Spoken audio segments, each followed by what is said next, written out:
மனுஷன் நினைச்சுக்கிட்டு இருக்கீங்களா இல்ல வேற ஏதாவது நினைச்சுக்கிட்டு இருக்கீங்களா? மாத்தி மாத்தி மாத்தி என்னைய அடிச்சா எனக்கு எந்த உணர்வுமே கிடையாதா? அப்புறம் பதிலுக்கு நான் ஏதாவது பண்ணா குத்துதே கொடையுதேன்றீங்க. அப்புறம் உங்க முன்னாடிலாம் நான் தான் கெட்டவ மாதிரியும் இவ இந்த குடும்பத்தையே காப்பாத்த வந்த கொலவிளக்கு மாதிரியும் எல்லாரும் நினைச்சுப்பீங்க. உன் பொண்டாட்டி நல்லவளா இருக்கணும்னா இருந்து தொலையட்டும்பா. என்ன நோண்ட வேணான்னு சொல்லி கூட்டிட்டு போ. பூங்குடி வா வா வா, பாத்து வா.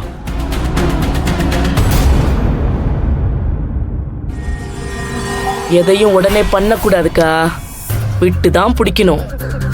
அதான் நான் சொன்னேன்ல மகேஷ், உன் மூளைய வச்சு கசக்கி யோசி. இனிமேலாவது இந்த விஷயத்தை நீயே பாத்துக்க.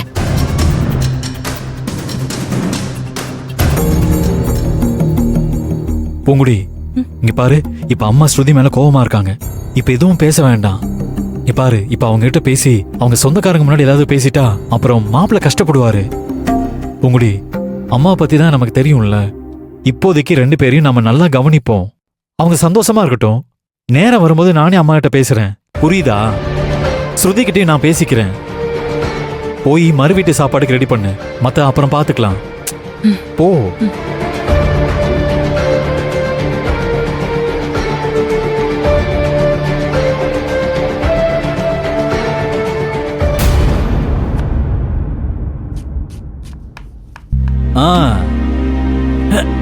அம்மா, இது போதுமா இல்ல இன்னும் வேணுமா? நீ உன் மாப்பிள்ளைய கவனிக்கிறத பார்த்தா அநேகமா அவங்க மறுவீடு முடிச்சு போகும்போது இன்னொரு தோட்டம் தான் போடுவ போலே. நல்ல கவனிப்பு தான். நீ பேசுறதெல்லாம் நல்லாதான் இருக்கு, ஆனா முகம்தான் பேசுறதுக்கு சம்பந்தம் இல்லாத மாதிரி இருக்கு. பூங்குடி, நானும் நீ வந்ததுல இருந்து பார்த்துட்டு தான் இருக்கேன். சரி, அம்மாவாலதான் நீ இப்படி இருப்பியோன்னு பார்த்தா, ஆனா நீ வந்ததுல இருந்து இப்படிதான் இருக்க. பூங்குடி, மாப்பிள்ளை வீட்டுல எதுவும் பிரச்சனையா?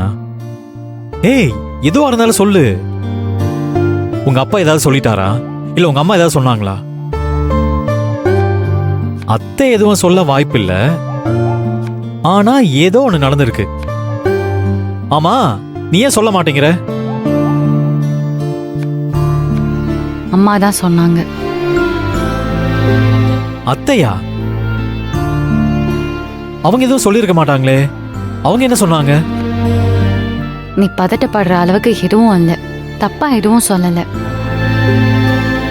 நமக்கு குழந்தை இல்லையேன்னு சொல்லி வருத்தப்பட்டாங்க. அத்தை சரியா தானே சொல்லிருக்காங்க. நீ என்ன சொன்ன? சீக்கிரம் ரெடி பண்றேன்னு சொன்னியா? அதுக்கு இன்னும் டைம் இருக்கு. இப்ப ஸ்ருதியோட வாழ்க்கை தான் முக்கியம்னு சொன்னேன். இப்படி இருந்தா அவங்க ஆசை எப்படி நிறைவேறும்? இங்க பாரு, ஸ்ருதி வாழ்க்கையை பத்தி யோசிக்கிறதுல தப்பு இல்ல. அதுக்கு முன்னாடியே நாம கல்யாணம் பண்ணிட்டோம். கொஞ்சமாவது நீ ஸ்ருதியோட அண்ணன் வாழ்க்கையை பத்தியும் யோசி. எனக்கு கடவுள் குறை இல்லாத புருஷனை தான் கொடுத்திருக்காரு. உன் ஆசைய நான் எப்ப வேணாலும் நிறைவேற்றலாம். ஆனா ஸ்ருதிய எக்ஸாம் எழுத வச்சுட்டாரு. பாவம் இல்ல. அவளுக்கு என்ன? மாப்பிள்ள அவளை நல்லா தானே பாத்துக்கிறாரு. என்னையதான் நீ நல்லாவே பாத்துக்க மாட்டேங்கிற. உன்னை பண்ணலாமா? தங்கச்சிக்கு நம்ம வீட்டுல ஏற்பாடு பண்ணும்போது நம்ம ரூம்ல ஏற்பாடு பண்ணலாமா? ஏய், நிஜமாதான் சொல்றேன் பூங்குடி.